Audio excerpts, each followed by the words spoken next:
कुछ गवाहियों को शेयर कर रहा जो मेरे जीवन में थी। बहुत ध्यान से सुनिएगा। इस साल 2023 बहुत, ऐसा बोलूं, परमेश्वर के वचन के अनुसार बहुत कठिन समय तो मैं नहीं बोलूंगा, परंतु आशीषितमय समय था। हालेलुया। बहुत ध्यान से सुनिएगा। 7 जनवरी को मेरी बेटी अचानक से ऐसी बीमार हुई कि उसको लेकर मेरे शहर जबलपुर से मुझे नागपुर भागना पड़ा रात में। सुनिएगा बहुत ध्यान से। उसकी ऐसी स्थिति हो गई थी 2 जनवरी से कि अब मेरी बेटी बचेगी कि नहीं। परंतु मैं परमेश्वर को धन्यवाद देता हूं, हमने यहाँ पर सब तरफ उसका ट्रीटमेंट कराया, परंतु वो ट्रीटमेंट उसको चंगाई दे नहीं पा रहा था। प्रार्थना भी कर रहे थे, सारी चीजें। एक वायरस का अटैक उसके शरीर में हुआ और उस वायरस के अटैक के कारण मेरी बेटी धीरे धीरे, उसके सारे अंग धीरे धीरे कहना चाहिए कोलैप्स होने लगे थे। मैं परमेश्वर को धन्यवाद देता हूं। हम जब नागपुर पहुंचे, हम उस परमेश्वर को धन्यवाद देते जिस भाई ने हमें उस हॉस्पिटल का एड्रेस बताया था, जिन्होंने हमारी अगुवाई किया था, जो हमारे परिवार के लोग, हमारी कलीसिया के लोग, जिन्होंने हमारे पीठ पीछे खड़े होकर हमारे लिए प्रार्थना किया और जिन्होंने इस बात को बोला कि पास्टर, कैसी भी आवश्यकता क्यों ना हो, हम आपकी सहायता करेंगे। मैं उन सबको दिल की गहराई से धन्यवाद देता हूं। साथ ही साथ मैं परमेश्वर पिता का धन्यवाद करता हूं, जिसने मुझे वो लोग दिया जो मेरे पीठ पीछे बात नहीं कर रहे थे, परंतु उन्होंने हमारे लिए प्रार्थना किया। हमारी कलीसिया में बहुत सारे लोगों ने उपवास व प्रार्थना किया। हालेलुया। सिर्फ मेरी बेटी के लिए मैं इस बात के लिए परमेश्वर को धन्यवाद देता हूं। आईसीयू में डॉक्टर ने एक बात बोला था, हम 48 घंटे तक आपकी बेटी के कहना चाहिए जीवन के बारे में हम कुछ नहीं बोल सकते। मैं एक बात आप लोगों को बोलना चाहूंगा, मेरे पास वो परमेश्वर है जो डॉक्टरों का डॉक्टर और वैद्यों का वैद्य है। वो राजाओं का राजा और प्रभुओं का प्रभु है। वो सांस को देने वाला और सांस को लेने वाला है। परंतु जब परीक्षा आपके जीवन में आती है, जब परीक्षा मेरे ही जीवन में है, तब फेथ कहाँ है? तब फेथ कहाँ है? तब हमारा फेथ कहाँ है? मेरी पत्नी बार बार मेरे से लिपट कर रोने लगती थी, रिनी का क्या होएगा? मैंने बोला, रिनी आईसीयू से बाहर आएगी और हम लोग सब वापस जबलपुर जाएंगे। मैं सारी महिमा प्रभु को देता हूं। बहुत ध्यान से सुनना यहाँ पर यीशु मसीह ने कहा, तेरे विश्वास ने तुझे चंगा किया। हालेलुया। मेरी बेटी उस बिछौने पर जहां पर वो पड़ी थी, वो भी प्रभु से प्रार्थना कर रही थी। नकारात्मक परिस्थिति थी, परंतु वो भी प्रार्थना कर रहे थे। मेरी पत्नी प्रार्थना कर रही थी, कलीसिया के लोग प्रार्थना कर रहे थे और मैं भी प्रार्थना कर रहा था। जब मैं हॉस्पिटल से बाहर होता था तो मैं हंसता था। मैं इस बात के लिए हंस रहा था कि शत्रु कितने अच्छे तरीके से भजन संहिता 23 को मेरे जीवन में अटैक के रूप में लेकर आया है। बहुत ध्यान से सुनिएगा। इस साल भजन संहिता 23 का है, परंतु वो हमारे जीवन में निश्चय आशीष का है। हालेलुया।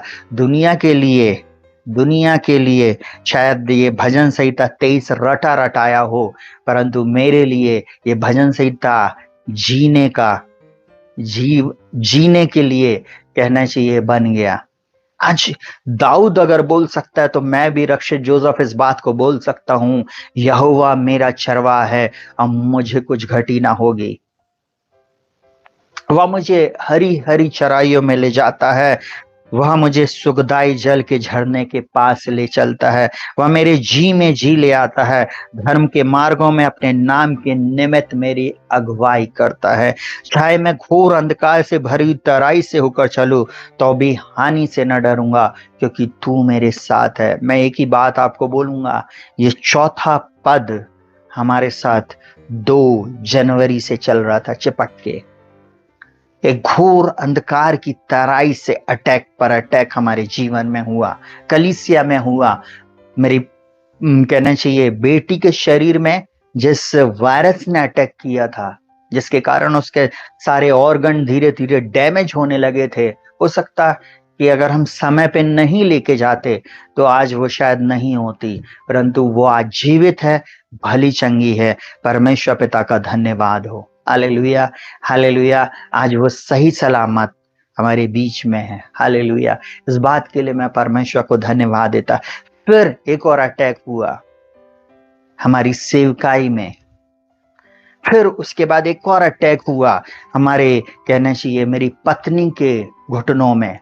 उसके जो दोनों घुटने हैं उसमें शत्रु ने ऐसा अटैक किया। डॉक्टर ने जब जांच को किया तो बोला कि आपके दोनों घुटने जो कि जॉइंट ऐसे चिपक चुके हैं। अभी भी मेरी पत्नी ठीक से चल नहीं पाती, बहुत ध्यान से सुनिएगा। परंतु आज मैं एक बात आप लोगों को डिक्री एंड डिक्लेयर करके बोल रहा हूं, वो बिछौना ही नहीं बना जो हमारे परिवार को बिस्तरे पर रख सके। हालेलुया।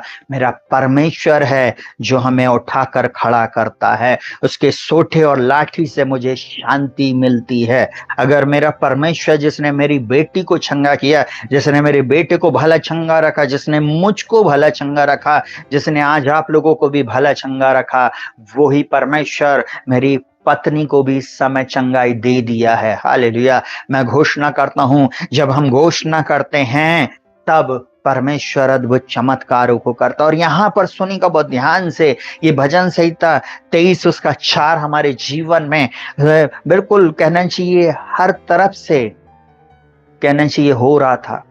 चाहे मैं घोर अंधकार से भरी हुई तराई से होकर जाऊं, सब तरफ बिल्कुल काले बादल। आपको मालूम हम फाइनेंशियल क्राइसिस से होकर जा रहे थे, क्योंकि मैं सेंट्रल गवर्नमेंट की जॉब करता हूं और कुछ कारणवश मेरे बच्चों का नाम ना मेरी पत्नी के रिकॉर्ड में था और ना ही मेरे। मैं आपको एक बात बताऊं, लगभग 3.5 लाख रुपए का खर्चा बेटी के समय में हुआ। वाइफ के इलाज में भी बहुत पैसा खर्च हुआ। मैं परंतु सारी बातों में परमेश्वर को महिमा देता हूं, वो सब कुछ पूरा करता है। देखिए वो क्या बोलता है, सुनना बहुत ध्यान से। यहोवा मेरा चरवाहा है, मुझे कुछ घटी ना होगे। हमने विश्वास किया और हम आज घोषणा करते हैं, परमेश्वर पिता हमारा चरवाहा है, और जिसने हमें इस सेवकाई में बुलाया, जिसने हमें हमारी अगुवाई यहाँ तक किया, आगे भी वो हमारे फाइनेंस को, हमारी एक एक चीजों को बदलेगा, हमें बहुत आयत की आशीष देगा, किसी भली वस्तु की कमी घटी नहीं होने देगा। यद्यपि अभी हम एक ऐसी तराई से होकर जा रहे हैं, फिर भी हमें डर नहीं है, क्योंकि इसके सोठे और लाठी से हमें शांति मिल रही। उसका ये वचन हमें शांति देता। क्या बोलता है, तूने मेरे सताने वालों के सामने मेरे लिए मेज बिछाया है और तूने मेरे सिर पर तेल माला है, मेरा कटोरा उमड़ रहा है। मैं एक ही बात आप लोगों को बोलूंगा, दुख के समय में, परेशानी के समय में, निंदा के समय में, जब आपके अपने जिन पर आपने भरोसा किया, जब वो आपको छोड़ जाएं, जब आपके ऐसे लोग जो आपके विरुद्ध में हो जाएं, बाइबल एक बात बोलती है, चाहे शत्रु मेरे विरुद्ध छावनी डाल ले तो भी मैं ना डरूंगा। बाइबल एक बात बोलती है, परमेश्वर की सहायता से मैं उसके वचन की प्रशंसा करूंगा। हालेलुया। बाइबल में लिखा हुआ है, हम परमेश्वर की सहायता से वीरता दिखाएंगे। हालेलुया। हमारा परमेश्वर सामर्थ्य है मेरे प्रिय भाई बहनों। हम अपने ऊपर फेथ नहीं, अपने फेथ पर नहीं, परंतु हमको परमेश्वर का फेथ रखना है, परमेश्वर का विश्वास रखना है, उसके वचन पर विश्वास रखना। जो उसने बोला है निश्चय वो पूरा करेगा। अगर उसने बुलाया है तो वो आशीष भी देगा, और बोलता निश्चय भला ये करुणा जीवन भर मेरे साथ साथ बनी रहेगी, और यहोवा के धाम में मैं सदा सर्वदा वास करूंगा। मैं यहोवा के धाम में सदा सर्वदा वास करूंगा। Hallelujah, hallelujah. सर्वदा वास करूंगा। मैं एक ही बात आप लोगों को बोलना चाहूंगा, दुख के समय में, परेशानी के समय में, निंदा के समय में अपनी आंखें नीचे नहीं परंतु प्रभु की ओर लगाना शुरू करे। भजन संहिता में लिखा है, मैं अपनी आंखें पर्वतों की ओर लगाऊंगा, मुझे सहायता कहां से मिलेगी? मुझे सहायता यहोवा की ओर से मिलती है, जो आकाश और पृथ्वी का करता है। आपका परमेश्वर आकाश और पृथ्वी का करता है। हालेलुया। वो कोई छोटा मोटा नहीं है, वो सब कुछ बदल देने में सामर्थी है। हालेलुया। आज उस परमेश्वर को धन्यवाद देने का समय है। हालेलुया। धन्यवाद का बलिदान चढ़ाएं। हालेलुया। आज आप परमेश्वर को धन्य कहें, अपने हाथों को उठाकर आप धन्यवाद दें, परमेश्वर की स्तुति करें, तारीफ करें, प्रशंसा करें। हालेलुया। पहली बात ये हुई कि मेरी बेटी के ऊपर शत्रु ने अटैक किया। दूसरी बात बहुत ध्यान से सुनिएगा, फरवरी के महीने में जिस चैनल पर आप इसको देख रहे हैं, मेरा ये पूरा यूट्यूब चैनल डिलीट हो गया किसी कारणवश। मेरा ये पूरा की पूरा चैनल डिलीट हो गया। मैं एक बात आप लोगों को बोल रहा हूं, बहुत ध्यान से सुनिएगा। लगभग 20-22 दिन के बाद ये चैनल वापस आ गया। हालेलुया। मेरा परमेश्वर महान है। लगभग 12,500 सब्सक्राइबर इस चैनल पे थे। उस समय ये चैनल डिलीट हो गया। थोड़ी देर के लिए सोचिए, शत्रु का अटैक एक के बाद एक, फाइनेंस पे अटैक, शरीर पर अटैक, आपके कहना चाहिए हर चीज के ऊपर वो अटैक, आपके आत्मा प्राण देह के ऊपर कहना चाहिए शत्रु एकदम कब्जा बनाना चाहता है। सिर्फ वो हमारी आत्मा को नहीं छू सकता है, क्योंकि वो परमेश्वर का कहना चाहिए परमेश्वर के हाथों में है। हमारे प्राण को भी वो नहीं ले सकता है, परंतु उसकी पूरी कोशिश होती है। इसलिए यीशु मसीह बोलता है जॉन 10:10 में, चोर किसी और काम के लिए नहीं, केवल चोरी करने, घात करने और नष्ट करने आया। मैं यीशु इसलिए आया कि तुम जीवन पाओ और बहुतायत का जीवन पाओ। आप थोड़ी देर के लिए सोचिए, वो परमेश्वर मुझको और आपको बहुतायत का जीवन देने आया है। मेरे पास तो गवाही है प्रियो। तीसरा अटैक मेरी पत्नी के शरीर पे, परंतु मैं परमेश्वर का धन्यवाद करता हूं जो हमें सदा जय के उत्सव में लिए फिरता है। हालेलुया। हालेलुया। अब कोई अटैक नहीं। हमने बोला प्रभु आपके बलवंत हाथों में हम इस सेवकाई को, अपने आप को, अपने परिवार को, अपने घर को, अपने घराने को हम सौंपते हैं। हालेलुया। हालेलुया। मैं एक ही बात जानता हूं प्रियो, बाइबल बोलती है मेरा छुड़ाने वाला जीवित है। हालेलुया। हमको इस बात की घोषणा करना, बाइबल बोलती है जन्माने वाली माता हमें छोड़ सकती है, अपने सगे लोग हमें छोड़ सकते, परंतु मैं ना कभी तुम्हें छोड़ूंगा ना त्यागूंगा। जीवन के कई क्षेत्रों में शत्रु अटैक जरूर करेगा, परंतु आपको अड़े और खड़े रहना है। परमेश्वर बचाने में सामर्थी है। उसने मुझे बचाया है, अब वो आपको भी बचाने में सामर्थ्य। आपके भी जीवन में जो गवाही है, इस बात के लिए धन्यवाद दें। एक और बात मैं बोलूंगा, बस ध्यान से सुनिएगा। जिस परमेश्वर से मैं प्रार्थना करता हूं, इस साल सुपर नेचुरल तरीके से परमेश्वर ने इस चैनल के माध्यम से 7 समुंदर पार भी आश्चर्य कर्म किया। एक पति पत्नी मुझको फोन किए, सुनिएगा बहुत ध्यान से।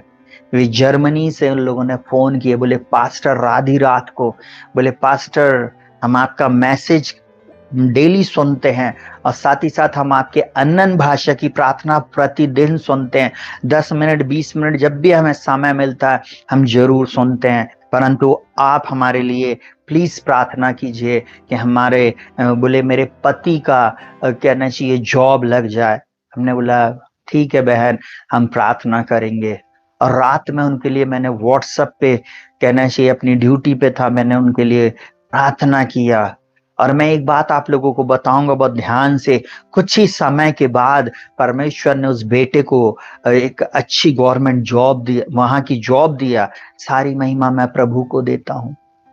उसका नाम जॉनसन है। 2 मिनट का शॉर्ट वीडियो में उसका वीडियो डाला है, आप जाके देखना। एक और बात बता रहा, इस उपवास प्रार्थना के दिन हमारी कलीसिया में एक फैमिली आती थी, बिल्कुल मुश्किल से कुछ ही दिन उनको आते हुए हुआ था। उसी समय परमेश्वर ने वो आंटी को, जिनको पैरालाइज था, जिनके लेफ्ट साइड ठीक से काम नहीं करता था, पवित्र आत्मा की सामर्थ्य कहना चाहिए इस लाइव के माध्यम से आंटी को छुई और वो आंटी अपने घुटनों के बल खड़ी हो गई और चलकर चिल्लाने लगी, मैं यीशु के मार खाने से चंगी हो गई, मैं चंगी हो गई पिताजी, मैं धन्यवाद देती हूँ, मैं चंगी हो गई। आप जरूर से इस यूट्यूब पे आप वीडियो को देखना। उनका वॉकर उन्होंने अलग कर दिया और घूम घूम कर वो चिल्लाने लगी, रोने लगी और परमेश्वर को धन्यवाद दी। Hallelujah, hallelujah, hallelujah. मैं एक बात बोलूं, जो धन्यवाद देता है वो नेक्स्ट लेवल पर जाता है। कुड़कुड़ाने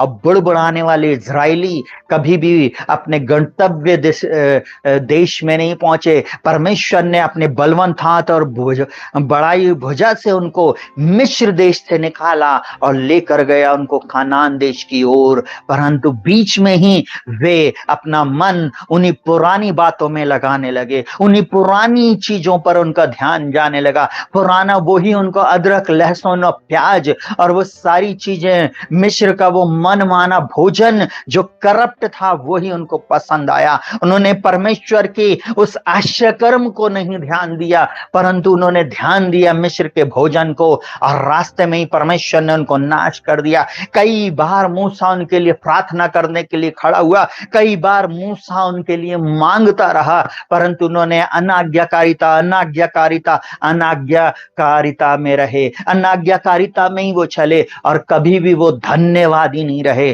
धन्यवादी नहीं रहने के कारण उन लोगों का जीवन समाप्त हो गया, आधे रास्ते में ही वे नष्ट हो गए। आपको मालूम है, उनकी अनाज्ञाकारिता के कारण, उनके क्रोध, उनकी झंझलाहट के कारण मूसा जैसे नम्र व्यक्ति से भी एक पाप हो गया, जिसके कारण मूसा और हारून दोनों, कहना चाहिए, उस कानान में प्रवेश नहीं कर पाए।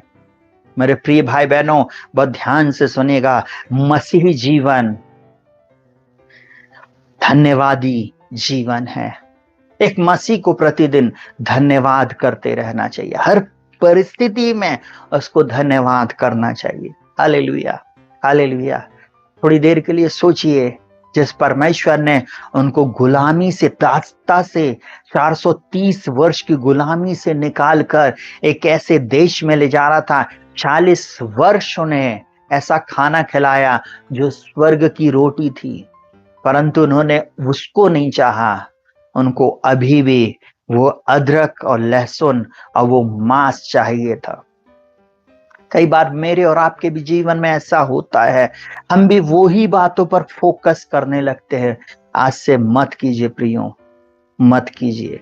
परमेश्वर के चरणों में बैठिए, परमेश्वर को पहला स्थान दीजिए, परमेश्वर के वचन के अनुसार जीवन शुरू कर दीजिए।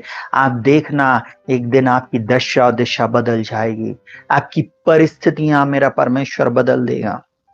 मेरा परमेश्वर आपको ऊंचाइयों पर लेकर जाएगा। Hallelujah, hallelujah, hallelujah. सुनिएगा बहुत ध्यान से, 12,500 सब्सक्राइबर का ये चैनल जब वापस आया, आपको मालूम है, मेरे एक भाई ने मुझको बोले परमेश्वर का अनुग्रह आपके जीवन में बहुत है। मैंने बोला बहुत नहीं, बहुत है।